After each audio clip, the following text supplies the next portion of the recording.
رب زدني علما رب زدني علما. إن الحمد لله نحمده ونستعينه ونستغفره ونعوذ بالله من شرور أنفسنا ومن سيئات أعمالنا. من يهده الله فلا مضل له ومن يضلل فلا هادي له، وأشهد أن لا إله إلا الله وحده لا شريك له، وأشهد أن محمدًا عبده ورسوله. يا أيها الذين آمنوا اتقوا الله حق تقاته ولا تموتن إلا وأنتم مسلمون. يا أيها الناس اتقوا ربكم الذي خلقكم من نفس واحدة وخلق منها زوجها وبث منهما رجالا كثيرا ونساء، واتقوا الله الذي تساءلون به والأرحام إن الله كان عليكم رقيبا. يا أيها الذين آمنوا اتقوا الله وقولوا قولا سديدا يصلح لكم أعمالكم ويغفر لكم ذنوبكم، ومن يطع الله ورسوله فقد فاز فوزا عظيما. أما بعد، فإن خير الحديث كتاب الله، وخير الهدي هدي محمد صلى الله عليه وسلم، وشر الأمور محدثاتها، وكل محدثة بدعة، وكل بدعة ضلالة، وكل ضلالة في النار. فأعوذ بالله من الشيطان الرجيم. بسم الله الرحمن الرحيم. إنا أنزلناه في ليلة القدر وما أدراك ما ليلة القدر. ليلة القدر خير من ألف شهر. تنزل الملائكة والروح فيها بإذن ربهم من كل أمر. سلام هي حتى مطلع الفجر.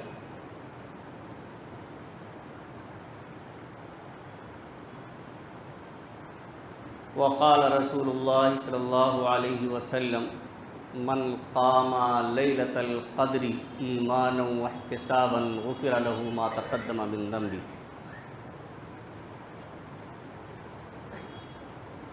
معزز سامعین کرام، حاضرین جمعہ، قوم کے نوجوان ساتھیوں، عزیز بچوں اور پردہ نشین میری ماں اور بہنوں، اللہ رب العالمین کی حمد و ثنا، عظمت و کبریائی اور آخری نبی جناب محمد رسول اللہ صلی اللہ علیہ وسلم پر بے شمار درود و سلام کے بعد نازل ہو۔ حاضرین گرامی، خطبہ مسونہ کے بعد آج کی اس مشکبیز مجلس میں 30ویں پارے کی ایک سورہ جو 5 آیات پر مشتمل ہے، میں نے آپ حضرات کے سامنے تلاوت کی ہے۔ اسی سورت کو سامنے رکھتے ہوئے آج کے اس جمعہ کے خطبے میں آخری عشرے کے تعلق سے کچھ باتیں عرض کرنا چاہتا ہوں۔ اللہ رب العالمین سے دعا ہے کہ الہ العالمین ہمیں کتاب و سنت کی روشنی میں صحیح بات کہنے اور کما حقہ اس پر عمل کرنے کی توفیق عطا فرمائے، آمین۔ حاضرین گرامی، امت محمدیہ کی عمریں بڑی مختصر ہیں اور دوسری امتوں کے مقابلے میں، لیکن اللہ رب العالمین نے امت محمدیہ کو بہت سے ایسے مواقع فراہم کیے ہیں جن سے ہم اور آپ فائدہ اٹھا کے بہت ہی زیادہ اجر و ثواب حاصل کر سکتے ہیں۔ انہی مواقع میں سے سب سے اہم موقع شب قدر اور لیلۃ القدر کا ہے، جس کا بڑا اونچا مقام ہے۔ آئیے پہلے سب سے ہم یہ دیکھتے ہیں کہ اللہ رب العالمین نے اس عشرے کی شب قدر، جسے لیلۃ القدر کہا جاتا ہے، اس کے متعلق اللہ رب العالمین نے کیا فرمایا، اس کا کیا مقام اللہ رب العالمین نے فرمایا ہے۔ اللہ رب العالمین فرماتے انا انزلناہ فی لیلۃ القدر، کہ ہم نے اس قرآن کو لیلۃ القدر میں نازل فرمایا ہے۔ قرآن مجید کے اندر قرآن کے نزول کے لیے اللہ رب العالمین نے کہیں انزلنا کا ذکر فرمایا ہے اور کہیں نزلنا کا ذکر فرمایا ہے، دونوں میں فرق ہے۔ جیسے اس آیت کریمہ کے اندر اللہ رب العالمین نے فرمایا کہ ہم نے اس قرآن کو نازل کیا، انزلنا لیلۃ القدر کے اندر، تو یہاں ایک معنی تو اس کا یہ ہو سکتا ہے کہ اللہ رب العالمین نے لیلۃ القدر میں قرآن مجید کے نزول کی ابتدا کی، یعنی قرآن مجید کے جو نازل ہونے کی ابتدا ہوئی ہے وہ لیلۃ القدر میں ہوئی ہے۔ اور ایک دوسرا معنی یہ ہے کہ انزلنا کا جو معنی ہوتا ہے کہ ہم نے اس قرآن مجید کو ایک بارگی نازل کیا ہے۔ تو اللہ رب العالمین نے لوح محفوظ سے سمائے دنیا کی طرف بیت العزت میں ایک بار ایک ساتھ پورا مکمل قرآن نازل فرمایا ہے۔ یہاں یہ معنی مراد ہے، یہ دوسرا معنی ہے۔ لیکن جہاں اللہ رب العالمین نزلنا کہتا ہے تو وہاں معنی یہ ہوتا ہے کہ ہم نے قرآن مجید کو آہستہ آہستہ نازل کیا ہے، موقع اور محل کے اعتبار سے جس چیز کی ضرورت تھی اسی طرح سے اللہ رب العالمین نے قرآن مجید کو نازل کیا ہے۔ اور 23 سال میں اللہ کے نبی صلی اللہ علیہ وسلم پر اللہ رب العالمین نے اسے نازل فرمایا ہے۔ تو معلوم یہ ہوا کہ اللہ رب العالمین نے لوح محفوظ سے سمائے دنیا کی طرف بیت العزت میں ایک بارگی لیلۃ القدر کے اندر نازل فرمایا، اور پھر وہاں سے آہستہ آہستہ موقع اور محل کے اعتبار سے جس طرح ضرورت رہی 23 سال تک اللہ رب العالمین نے نبی کریم صلی اللہ علیہ وسلم پر قرآن مجید کا نزول فرما کر اس کی تکمیل کی۔ یہ معنی ہے قرآن مجید کے نزول کرنے کا۔ اسی لیے جہاں اللہ رب العالمین جن کتابوں کے بارے میں، جیسے ایک جگہ اللہ رب العالمین نے فرمایا نزل علیک الکتاب بالحق مصدقا لما بین یدیہ وانزل التوراۃ والانجیل، یعنی قرآن کے لیے اللہ رب العالمین نے تو نزلہ فرمایا کہ دھیرے دھیرے اللہ رب العالمین نے نازل فرمایا، لیکن جب تورات اور انجیل کا ذکر کیا تو وہاں اللہ رب العالمین نے کہا انزلہ، چونکہ تورات اور انجیل کو اللہ رب العالمین نے ایک ساتھ ایک بارگی ہی میں نازل فرمایا تھا، اسی لیے آیت کریمہ ایک ہی ہے، لیکن قرآن کے لیے اللہ رب العالمین نے نزلہ کا ذکر کیا اور انجیل اور تورات کے لیے انزلہ کا ذکر فرمایا۔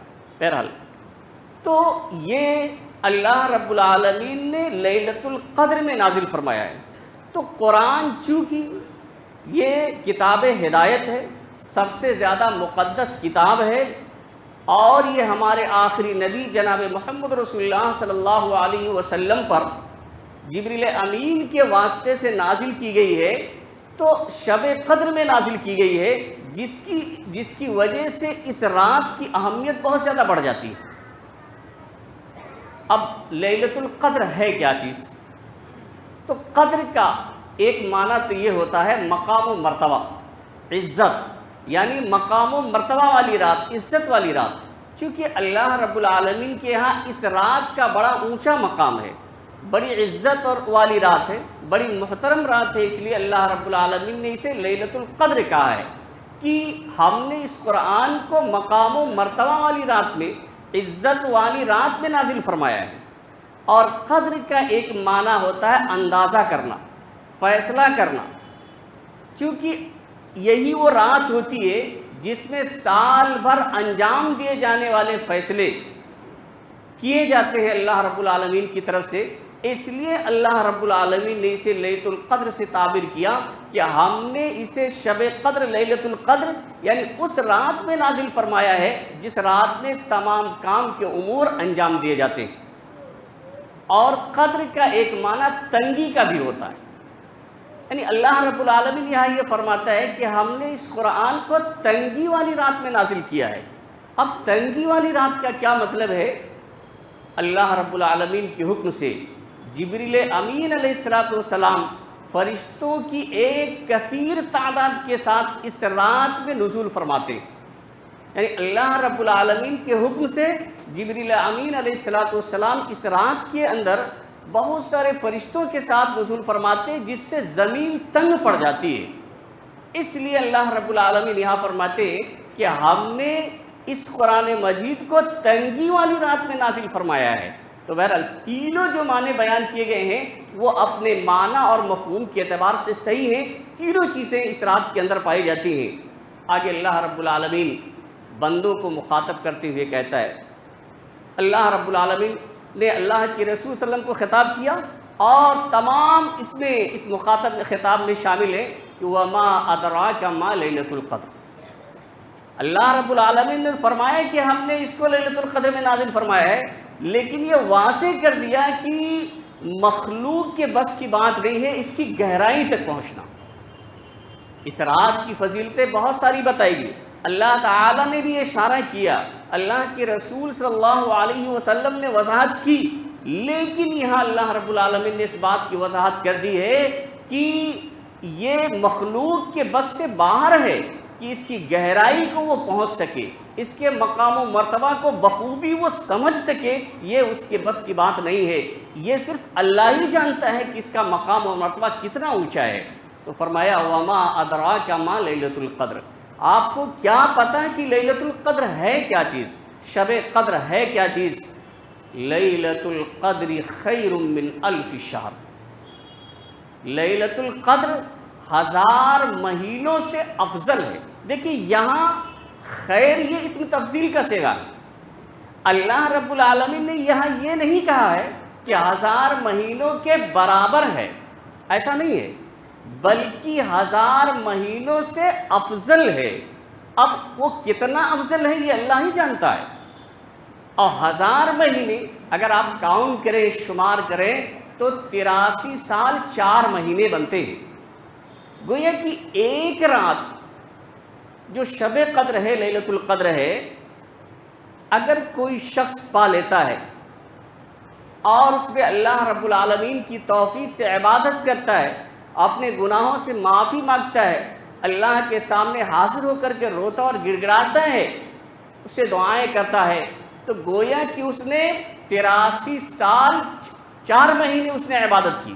آپ بتائیے کہ عمر زیادہ سے زیادہ 60 سال، 10-15 سال بچپن کے گزر جاتے ہیں اور چند ہی سال بچتے ہیں، اس میں بھی بڑھاپے کو پہنچتے پہنچتے ایسی بیماریاں ہو جاتی ہیں کہ زبان سے آدمی کچھ کہتا ہے اور کچھ نکلنے لگتا ہے، یعنی کما حق اللہ رب العالمین کی عبادت نہیں کر پاتا ہے، یعنی چند ہی دن ہم صحیح طریقے سے اللہ کی عبادت کر پاتے ہیں۔ لیکن اللہ تعالیٰ نے اتنا بڑا موقع عنایت فرمایا کہ اگر ایک رات، کبھی رات 12 گھنٹے بھی ہو جاتی ہے، کبھی 10 ہی گھنٹے کی رہتی ہے، کبھی کچھ بڑی ہو جاتی ہے، یعنی وہ پورا 24 گھنٹے بھی نہیں، یعنی وہی ایک رات غروب شمس سے لے کے طلوع فجر تک اگر کوئی شخص عبادت کر لیتا ہے تو گویا کہ اس نے 83 سال 4 مہینے تک اللہ رب العالمین کی عبادت کی۔ آپ دیکھیں کتنا عظیم احسان اللہ رب العالمین کا۔ تو یہ 1000 مہینوں سے افضل ہے، اور تنزل الملائکۃ والروح فیہا باذن ربہم من کل امر، اور اس رات میں فرشتے اور جبریل امین اپنے رب کے حکم سے، اپنے رب کی اجازت سے ہر کام کو سر انجام دینے کے لیے نازل ہوتے ہیں۔ تو گویا کہ یہ 1000 مہینے، ایک تو اس رات میں اللہ رب العالمین نے قرآن مجید کا نزول فرمایا، دوسری چیز یہ ہے کہ یہ 1000 مہینوں کی رات سے 1000 مہینوں سے افضل ہے، تیسری چیز یہ ہے کہ اسی رات میں فرشتے اور جبریل امین کثرت سے نازل ہوتے ہیں اور ان تمام امور کا فیصلہ کیا جاتا ہے جو سال بھر انجام دیے جانے ہیں۔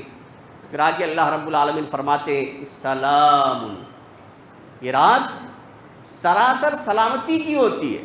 سلامتی کا معنی یہ ہے کہ مومنین اور مسلمین اللہ رب العالمین کی توفیق سے یہ شیطان کی شر سے محفوظ ہوتے ہیں اس رات میں، یعنی شیطان کی جو برائی ہے، جو اس کا شر ہے، اللہ رب العالمین اپنے مومن بندوں کو اس رات میں، اپنے مسلم بندوں کو اس رات میں شیاطین کی شر سے محفوظ رکھتا ہے۔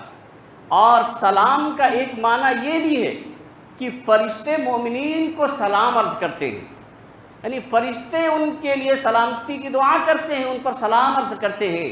اور ایک تیسرا معنی سلامتی کا یہ بھی ہے کہ فرشتے آپس میں ایک دوسرے کو سلام کرتے ہیں۔ اور یہ پوری رات یہ سلسلہ چلا کرتا ہے، پوری رات یہی سلسلہ رہتا ہے، حتی مطلع الفجر، یعنی طلوع فجر تک۔ ایسا نہیں ہے کہ کوئی ایک لمحہ ہے، کوئی ایک گھنٹہ ہے، ایک گھنٹہ جو پتہ نہیں، یعنی پوری رات یہ سلسلہ ایسے ہی رہتا ہے کہ اللہ رب العالمین کی شر سے اللہ کے بندے محفوظ رہتے ہیں، اور فرشتے پوری رات ان پر سلامتی بھیجتے رہتے ہیں اور آپس میں ایک دوسرے کو سلام کرتے رہتے ہیں۔ تو اس آیت میں بہت ہی اہمیت بتلائی گئی اس رات کی، تو ہمیں اور آپ کو خصوصیت کے ساتھ اس میں عبادت کرنا چاہیے، چونکہ اس کا مقام ہے، اور اللہ کے رسول صلی اللہ علیہ وسلم نے اسے کس طرح سے گزارا ہے وہ جب ہم سامنے رکھتے ہیں تو معلوم یہ ہوتا ہے کہ خصوصیت کے ساتھ اس عشرے میں ہمیں اور آپ کو اللہ رب العالمین کی عبادت کرنی چاہیے۔ دیکھیے شب قدر کا ذکر آیا تو اب اسے تلاش کیسے کیا جائے، اللہ کے رسول صلی اللہ علیہ وسلم نے کیا طریقہ بتایا۔ لیکن اس سے پہلے ایک بات میں آپ کے سامنے ذکر کروں کہ اللہ کے رسول صلی اللہ علیہ وسلم کو وہ رات بذریعہ وہی بتلا دی گئی تھی، یعنی آپ کو اس بات کا علم اللہ رب العالمین نے دیا کہ وہ کون سی رات ہوگی، اور اللہ کے رسول صلی اللہ علیہ وسلم بتانے کے لیے نکلے بھی۔ لیکن ایک واقعہ پیش آ جاتا ہے، مسلمان آپس میں لڑ رہے ہوتے ہیں، جس کی وجہ سے اللہ رب العالمین پھر آپ صلی اللہ علیہ وسلم کے ذہن سے اس کا علم اٹھا لیتا ہے۔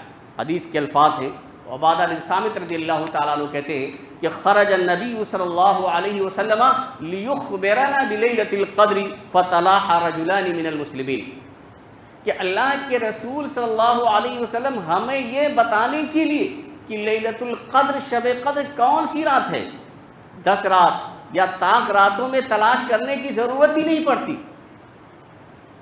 بلکہ وہی ایک رات جو 1000 مہینوں سے افضل ہے اس کی تعین تو کر دی جا چکی تھی، اور اللہ کے رسول صلی اللہ علیہ وسلم بتانے کے لیے نکلے۔ لیکن دیکھتے یہ ہے کہ مسلمانوں میں سے 2 لوگ آپس میں لڑ رہے ہیں،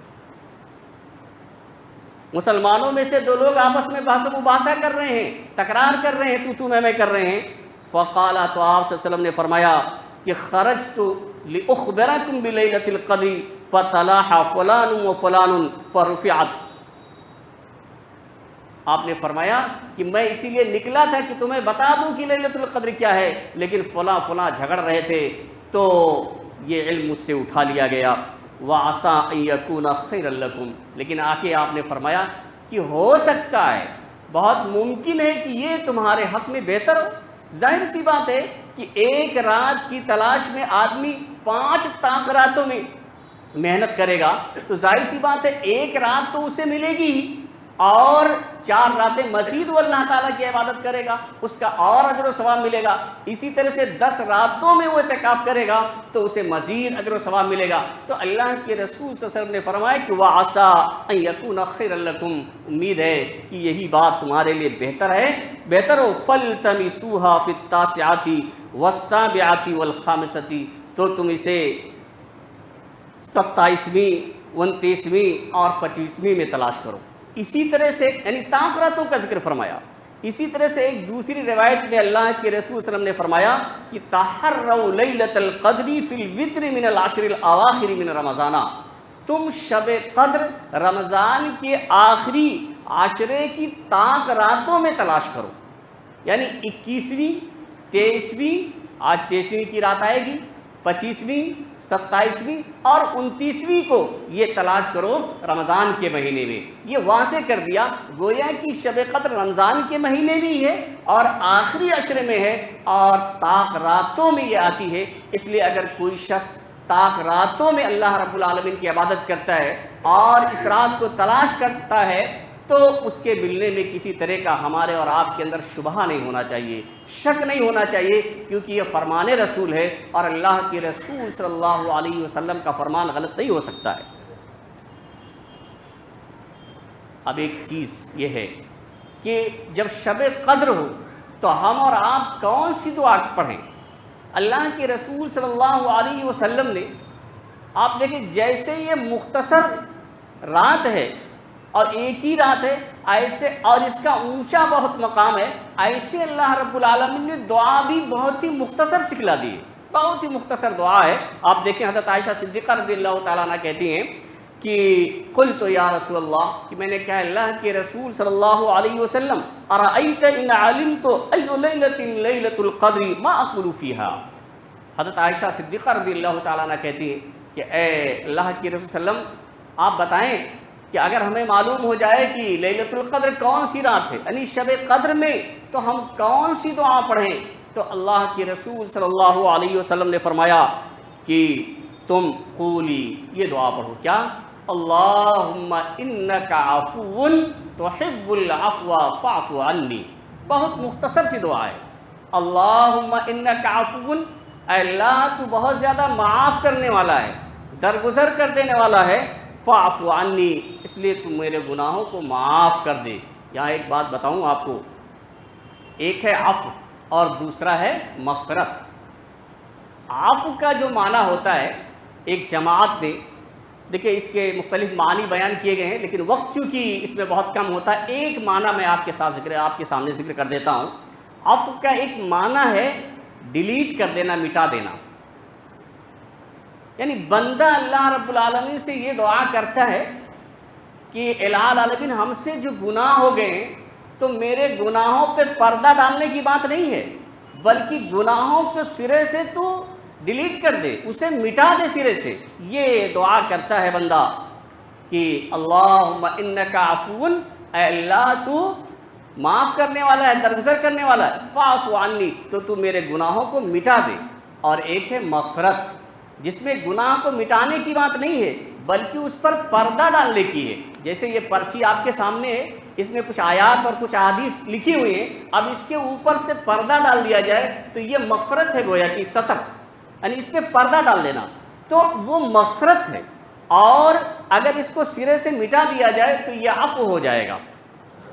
تو اس دعا میں بندہ بہت اونچی بات کہتا ہے، یعنی صرف بندہ یہ نہیں کہتا ہے کہ میرے گناہوں پہ پردہ ڈال دے، بلکہ گناہوں کو سرے سے مٹانے کی اللہ رب العالمین سے اس دعا میں بندہ درخواست کرتا ہے کہ اے الہ العالمین تو گناہوں کو مٹا دینے والا ہے، اس کو ختم کر دینے والا ہے، درگزر کرنے والا ہے، تو الہ العالمین تو سرے سے میرے گناہوں کو مٹا دے۔ تو یہ دعا اللہ کے رسول صلی اللہ علیہ وسلم نے سکھلائی ہے، تو ہمیں اور آپ کو خصوصیت کے ساتھ جہاں ہم قیام اللیل کرتے ہیں، تلاوت قرآن کرتے ہیں اور دوسرے ذکر و اذکار کرتے ہیں، تو خصوصیت کے ساتھ اس دعا کو پڑھنا چاہیے۔ اس کا بڑا اونچا مقام ہے، کیونکہ اللہ کے رسول صلی اللہ علیہ وسلم نے یہ دعا سکھلائی ہے۔ ہم اور آپ بس 5 منٹ کا کام ہے، اسے اگر 2 4 5 بار سنیں تو انشاءاللہ یہ دعا یاد ہو سکتی ہے۔ اگر نہیں یاد ہو پائی ہے تو لکھ لیں، آپ اردو میں لکھ لیں، عربی میں لکھ لیں، ہندی میں آپ لکھ لیں، انگلش میں لکھ لیں، اور لکھ کر کے اللہ رب العالمین سے دعا مانگیں، لیکن اس دعا کا اہتمام کریں۔ اسی طرح سے آخری عشرے میں نبی صلی اللہ علیہ وسلم کا کیا عمل ہوتا تھا؟ دیکھیں ایک بہت بڑا المیہ ہے کہ جن ایام میں اللہ کے رسول صلی اللہ علیہ وسلم سے عبادت کرنے کا ثبوت ہے، اور عبادت کا خود کرنے کا ثبوت نہیں بلکہ اپنے اہل و عیال کو بھی جن ایام میں ترغیب دینے کی کا ثبوت ملتا ہے کہ اللہ کے وسلم خود بھی کرتے تھے اور اپنے گھر والوں کو بھی اس کی ترغیب دلاتے تھے، ان ایام میں ہم غفلت سے گزار دیتے ہیں۔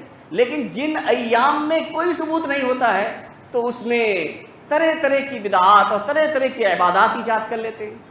تو یہ جو آخری عشرہ ہے اس میں اللہ کے رسول صلی اللہ علیہ وسلم کا معمول یہ تھا. حضرت عائشہ صدیقہ رضی اللہ تعالیٰ عنہ کہتی ہیں کہ کان النبی صلی اللہ علیہ وسلم اذا دخل العشر شد بذرہ واحیا لیلا وایقظ اہلا. یہ بخاری اور مسلم کی روایت ہے کہ حضرت عائشہ صدیقہ رضی اللہ تعالیٰ عنہ کہتی ہیں کہ نبی صلی اللہ علیہ وسلم کا معمول یہ تھا, آپ صلی اللہ علیہ وسلم کا طریقہ یہ تھا کہ جب آخری عشرہ یعنی 20 دن گزرنے کے بعد جب آخری 10 دن شروع ہوتے تھے تو اللہ کے رسول صلی اللہ علیہ وسلم شد میذرہ, میذرہ ازار کو کہتے ہیں, یعنی کمر کس لیتے تھے آپ صلی اللہ علیہ وسلم.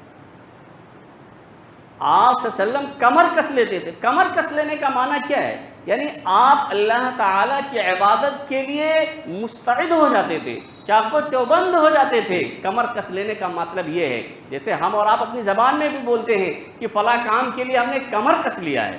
تو کمر کسنے کا معنی یہ ہے کہ ہم اس کے لیے بالکل کلی طور سے تیار ہیں. ایسے اللہ کے رسول صلی اللہ علیہ وسلم کا طریقہ تھا کہ جب یہ آخری عشرہ شروع ہوتا تھا تو آپ صلی اللہ علیہ وسلم بالکل کمر کس لیتے تھے, یعنی کلی طور سے مستعد ہو جاتے تھے, تیار ہو جاتے تھے اللہ رب العالمین کی عبادت کے لیے. اور وہ احیا لیلہ, اور پوری رات بیدار رہتے تھے. یعنی رات میں بیدار رہ کر کے, بھائی دیکھیں بیدار تو ہم بھی رہتے ہیں لیکن آپ صلی اللہ علیہ وسلم بیدار رہتے تھے, عبادت کیا کرتے تھے, قیام اللیل کیا کرتے تھے, ذکر و اذکار کیا کرتے تھے. ہم بھی بیدار ہوتے ہیں لیکن ہم یعنی گفتگو میں مبتلا رہتے ہیں, یا ہمارے نوجوان رات بھر سڑکوں پہ پتہ نہیں کس طرح کی شب قدر کی شب بیداری ہے کہ اسٹنٹ کرتے رہتے ہیں, دوڑتے رہتے ہو ہنگامہ. مطلب اسلام کی شبیہ سے خراب ہوتی ہے. اور ایک تو یہ گناہ کا بھی سبب ہے, اللہ رب العالمین کیا اس پر مواخذہ ہوگا. یعنی رات میں عشاء کے بعد, عشاء سے پہلے سونا ناپسندیدہ عمل ہے, اور عشاء کے بعد جو ہے لایانی بات کرنا یہ بھی ناپسندیدہ ہے, جائز نہیں ہے. لیکن یہاں تو پوری رات جو جاگنے کا حکم دیا گیا ہے وہ لایانی چیز کے لیے نہیں بلکہ اللہ کی عبادت, اس کے ذکر و اذکار کرنے کے لیے. تو جب ہم بیدار رہیں تو اللہ کا ذکر و اذکار کریں, اس کی عبادت کریں. اور آگے اللہ حضرت عائشہ کہتی ہے وَأَيْقَظَ أَهْلَهَا, یعنی خود ہی عبادت نہیں کرتے تھے بلکہ اپنی بیویوں کو بھی بیدار رکھتے تھے, ان کو بھی جگاتے تھے, عبادت کرنے پر ابھارتے تھے. تو یہ ہماری ذمہ داری ہے کہ اللہ کے رسول صلی اللہ علیہ وسلم کے اس طریقے کو خود اپنائیں اور اپنے بال بچوں کو بھی اپنانے کی ترغیب دیں. یہ آپ صلی اللہ علیہ وسلم بلکہ اللہ کے رسول صلی اللہ علیہ وسلم اس عاشرے میں اعتکاف بھی کیا کرتے تھے. حضرت ابو ہریرہ رضی اللہ تعالیٰ عنہ کہتے ہیں کہ کان النبی صلی اللہ علیہ وسلم یعتکف فی کل رمضان 10 ایام, کہ اللہ کے رسول صلی اللہ علیہ وسلم ہر رمضان میں 10 دن کا اعتکاف کیا کرتے تھے. لیکن فلما کان العام الذی قبض فیہ, لیکن جس سال آپ صلی اللہ علیہ وسلم کی وفات ہوئی ہے اعتکف 20 یوما, تو آپ صلی اللہ علیہ وسلم نے 20 دن کا اعتکاف فرمایا. جس سے یہ معلوم ہوتا ہے کہ صرف 10 ہی دن اعتکاف نہیں بلکہ 20 دن کا بھی اگر کوئی شخص اعتکاف کرنا چاہے تو کر سکتا ہے, کیونکہ اللہ کے رسول صلی اللہ علیہ وسلم تو پوری زندگی 10 دن کا اعتکاف کرتے رہے. لیکن جس سال آپ صلی اللہ علیہ وسلم کی وفات ہوئی ہے اس سال تو آپ صلی اللہ علیہ وسلم نے 20 دن کا اعتکاف کیا ہے. اور آپ کے بعد آپ صلی اللہ علیہ وسلم کی ازواج مطہرات نے بھی اعتکاف کیا ہے. تو خواتین بھی اعتکاف کر سکتی ہیں لیکن ان کے لیے اگر جامع مسجد میں انتظام ہو تو, ورنہ پھر انہیں اعتکاف کرنے کی ضرورت ہے. گھروں میں بہت ساری خواتین جو اعتکاف میں بڑھ جاتے ہیں وہ کسی بھی حدیث سے ثابت نہیں ہے, نہیں بڑھنا چاہیے. بھائی ویسے گھروں میں آپ عبادت کریں, شب قدر آپ کو ملے گی اگر آپ عبادت کریں گے, لیکن اعتکاف جس کا ثبوت نہیں ہے وہ نہیں بیٹھنا چاہیے. اس کے لیے تو جامع مسجد ہی ہونا چاہیے اور وہاں انتظام ہو. تو حاضرین گرامی, یہ چند باتیں تھیں جو اس عاشرے کے متعلق میں نے آپ کے سامنے ذکر کی. اللہ رب العالمین سے دعا ہے کہ الہ العالمین ہمیں یہ عشرہ کتاب و سنت کے مطابق گزارنے کی توفیق عطا فرمائے. الہ العالمین ہم سے جو بھی چھوٹی بڑی نیکیاں ہوں اللہ رب العالمین اسے قبول فرما لے. جو ہم سے کوتاہیاں یا لغزشیں ہو جائے اللہ رب العالمین اسے درگزر فرمائے. الہ العالمین ہم میں جو پریشان حال ہیں ان کی پریشانیوں کو تو دور فرما دے. الہ العالمین جو لوگ بیمار ہیں انہیں شفاء کامل و عاجل عطا فرما. الہ العالمین جو لوگ مقروض ہیں انہیں قرض کی ادائیگی کی توفیق عطا فرما۔ بارک اللہ لنا ولکم فی القرآن العظیم ونفعنا وإیاکم بالآیات والذکر الحکیم انہ تعالی جواد کریم ملک الرؤوف الرحیم۔